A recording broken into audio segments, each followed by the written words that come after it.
మోకాల నొప్పులకు ఎటువంటి సర్జరీ లేకుండా ఎపియాన్ పెయిన్ క్లినిక్ అందిస్తున్న అత్యాధునిక చికిత్స. Hello everyone, welcome to Suman TV. నేను మీ అనుష. ఈరోజు మనతో ఉన్నారు డాక్టర్ ఏ మాలతి శ్యామ్లా గారు, senior medical officer of nature cure hospital and director of Vemana yoga research institute.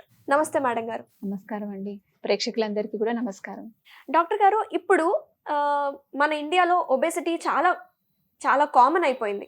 అసలు ఈ ఒబేసిటీ అంటే ఏంటి, ఎందుకు వస్తుంది, దాని యొక్క కారణాలు ఏంటి?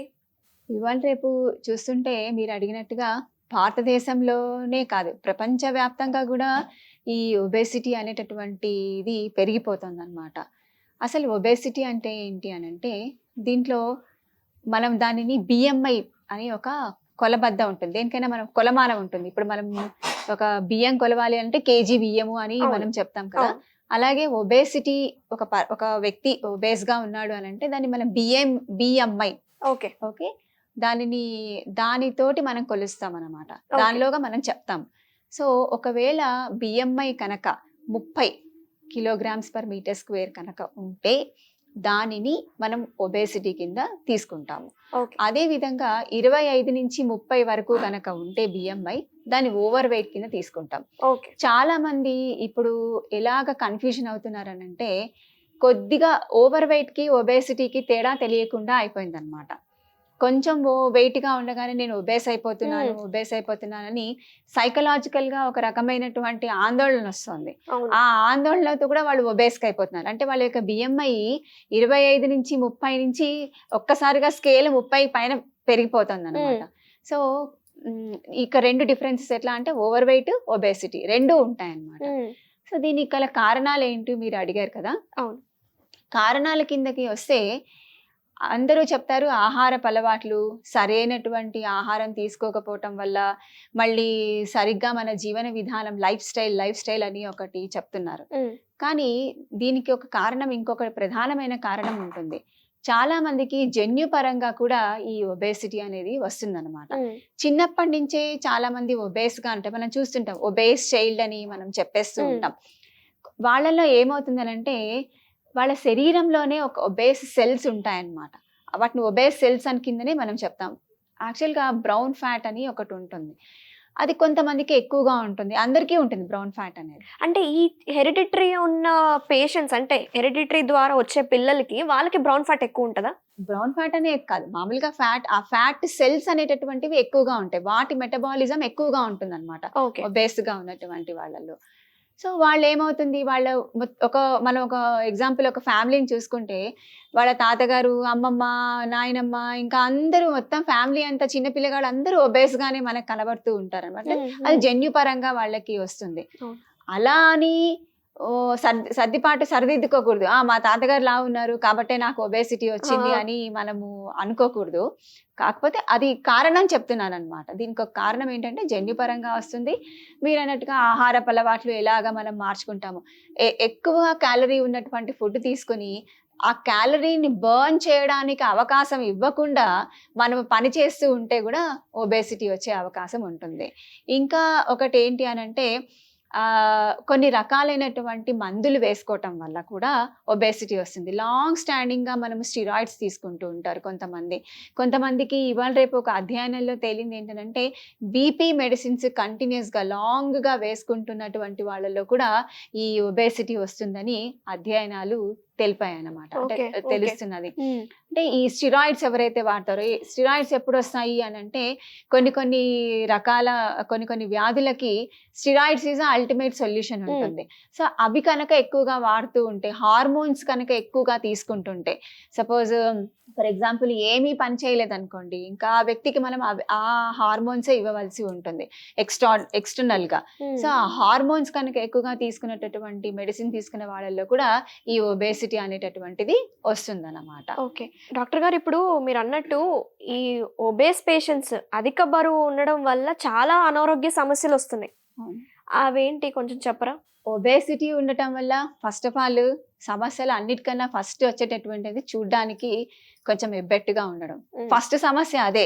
నేను ఒబేస్ అయిపోతున్నానని చూసుకోవడానికి, అంటే వాళ్ళ పొట్ట పెరిగిపోతుంటే వాళ్ళకే పాపము ఒక సైకలాజికల్ గా అనిపిస్తుంది. నా పొట్ట పెరుగుతోంది, లేదా నా వేస్ట్ పెరిగిపోతుంది, లేదా నా శరీరమే ఒకప్పుడు ఒక తీరుగా ఉండింది, ఇప్పుడు ఈ విధంగా మారిపోతుంది అనేది ఫస్ట్ ఆఫ్ ఆల్ చూడ్డానికి వాళ్ళకి ఒక రకమైనటువంటి ఇది ప్రాబ్లం అవుతుంది. అది గనక మనం నెగ్లెక్ట్ చేసామా, పర్వాలేదులే 2 కేజీలే, చాలా మంది అనుకుంటా నా 2 కేజీలే కదా పెరిగాను, పర్వాలేదు, కొన్ని రోజులు నేను అన్నం మానేసి, లేకపోతే కొన్ని రోజులు నేను ఏదో డైట్ చేసేసి, ప్రోగ్రామ్ షార్ట్ టర్మ్ డైట్ చేసేసి, లేదా 4 సార్లు మసాజ్ పార్లర్కి వెళ్ళి మసాజ్ చేయించుకొని 4 స్టీమ్ బాతులు తీసేసుకుంటే తగ్గిపోతాను అని అనుకుంటారు. అలా కాదు. 2 కేజీలు ఏమవుతుంది, 2 ఏళ్ళు 4, 4 ఏళ్ళు 8, అట్లా మెల్లమెల్లగా అది పెరిగిపోతుంది, మల్టిప్లై అయిపోయి పెరిగిపోతూ ఉంటుంది. సో దానివల్ల ఏమొస్తుంది అని అంటే, ఫస్ట్ మనకి వచ్చేటటువంటిది అంత ఒబేస్ అయ్యేసరికి మన యొక్క కార్డియక్ అవుట్పుట్, అంటే హార్ట్ ప్రాబ్లమ్స్ చాలా ఎక్కువగా వస్తూ ఉంటాయి. అది కాకుండా మనకి బ్లడ్ ప్రెషర్ ఎక్కువ అవుతుంది. దాని తర్వాత డయాబెటీస్, మనం తినే ఆహారానికి మనం చేసేటటువంటి పనికి సరిగ్గా చేయకపోతే మనం ఏది తిన్నా కూడా మన గ్యాస్ట్రిక్ జ్యూసెస్ అన్నీ సెక్రీట్ అవుతాయి. సో మనం ఎక్కువ తింటే అది ఏమైపోతుంది, మళ్ళీ ఎక్సెస్ ఆఫ్ సిక్రీట్ అయిపోయి అది మళ్ళీ అది ఎసిడిటీకి స్టార్ట్ అవుతుంది. అలా మళ్ళీ ఇండైజేషన్ ప్రాబ్లం అవుతుంది. ఇండైజేషన్ నుంచి కాన్స్టిపేషన్ అవుతుంది. కాన్స్టిపేషన్ నుంచి అంటే ఇది ఒక చైన్ రియాక్షన్ లాగా అయిపోతుంది. ఇంకొకటి ఏంటంటే చాలా మందికి మోకాళ్ళ నొప్పులు వస్తూ ఉంటాయి. ఎందుకంటే ఆ బరువుని మోయలేక మోకాళ్ళ నొప్పులు ఎక్కువగా వస్తూ ఉంటాయి. ఇంకా అదే కాకుండా ఇవాళ రేపు యంగ్ గర్ల్స్ లో కనుక మనం చూస్తుంటే ఒబేసిటీ తోటి పీసీఓడి ప్రాబ్లం చాలా ఎక్కువ అవుతుంది. ఎందుకంటే పాలిసిస్టిక్ ఒవేరియన్ సిండ్రోమ్ కి మెయిన్ కారణం ఏంటి అని అంటే ఈ obesity, insulin resistance is giving the hormone testosterone, మళ్ళీ టెస్టోస్టెరాన్ నుంచి మళ్ళీ పీసీఓడీస్. ఇది ఒక విషియస్ సైకిల్ లాగా అయిపోయింది అన్నమాట. సో ఈ ఒబేసిటీ కనుక తగ్గితే ఆటోమేటిక్ గా ఈ ప్రాబ్లమ్స్ అన్నిటిని కూడా మనము కంట్రోల్ చేసుకోవడానికి అవుతుంది.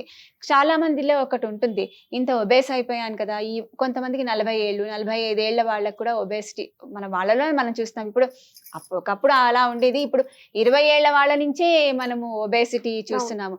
అందరికీ కూడా యంగ్ గర్ల్స్ లో, యంగ్స్టర్స్ లోపల ప్రతి ఒక్కళ్ళకి, మగవాళ్ళకి ఆడవాళ్ళకి పొట్ట బాగా పెరిగిపోతుంది.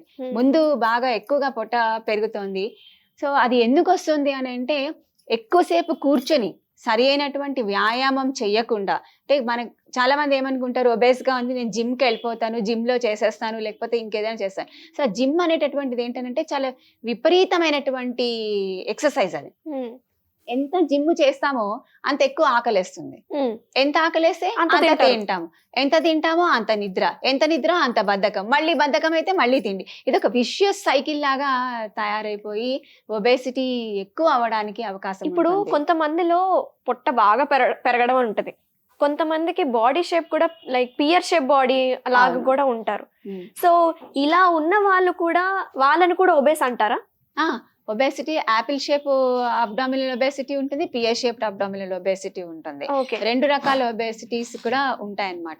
ఇది ఎక్కువగా మనం చూసేది ఆడవాళ్ళలో గమనిస్తాము, మగవాళ్ళలో కూడా గమనిస్తాము. ఎక్కువగా ఈ దీని లోపల ఈ వేస్ట్ లైన్ బాగా పెరిగేటటువంటిది ఎందులో అని అంటే ఆడవాళ్ళల్లో ఎక్కువ అవుతుంది.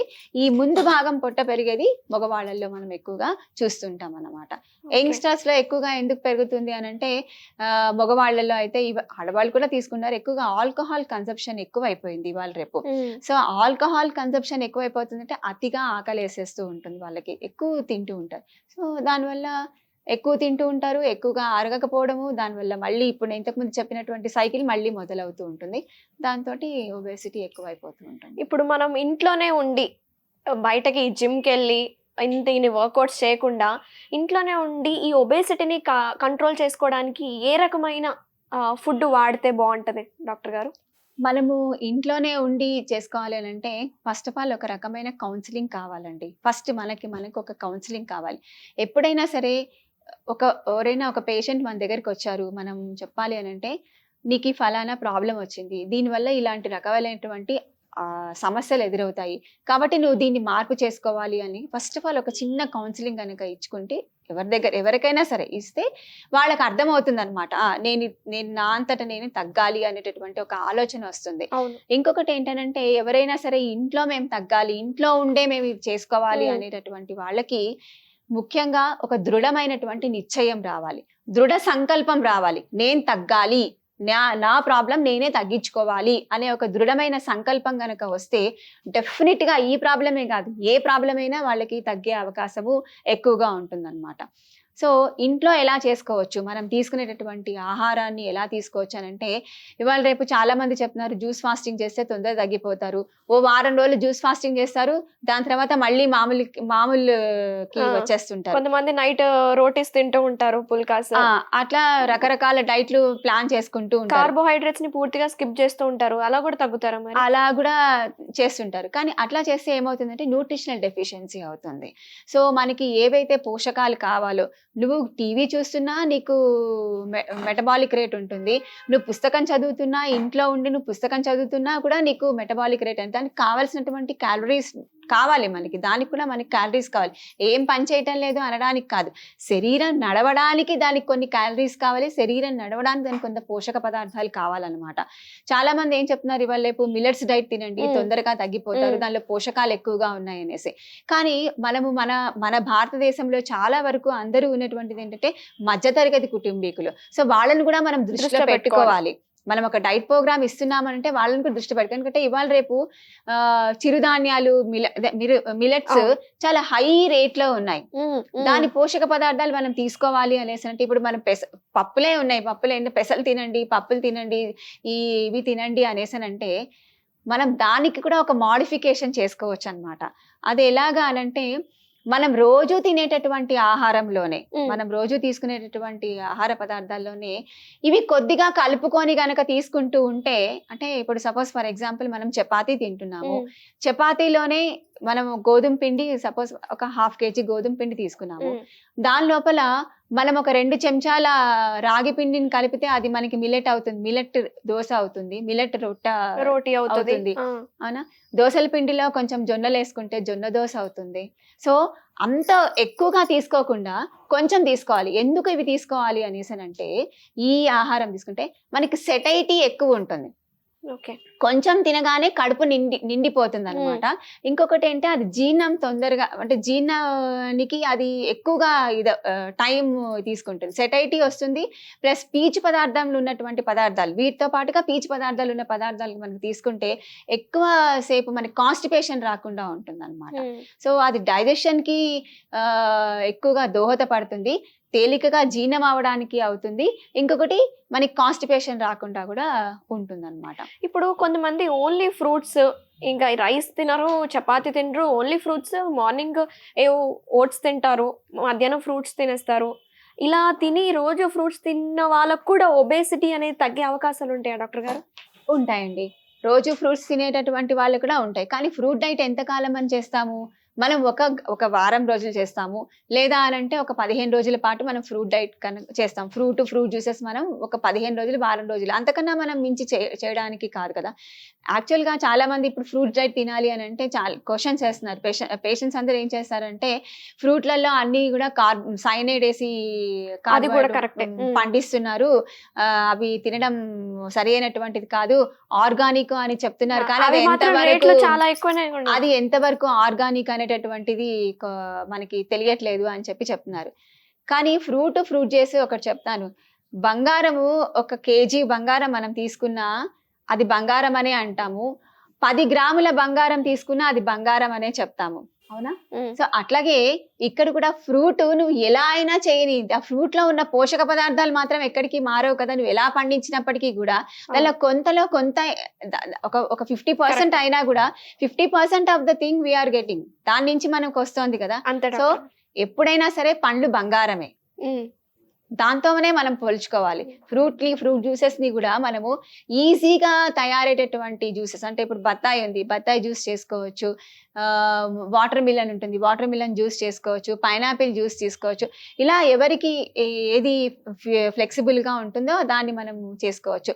సీజనల్ ఫ్రూట్స్ ఎప్పుడైనా సీజనల్ తోటి మనం తీసుకుంటే ఏమవుతుందంటే, మధ్యతరగతి వాళ్ళకి అది అవైలబుల్ ఉంటుంది, ఎందుకంటే కొంచెం చౌకగా దొరుకుతాయి. ఈ ఆరెంజెస్ ని ఎండాకాలంలో తీసుకుంటే ఎక్కువ ఖరీదు ఉంటాయి, ఆరెంజెస్ ఇప్పుడు దొరుకుతాయి, శీతాకాలంలో దొరుకుతాయి అనుకోండి ఫర్ ఎగ్జాంపుల్.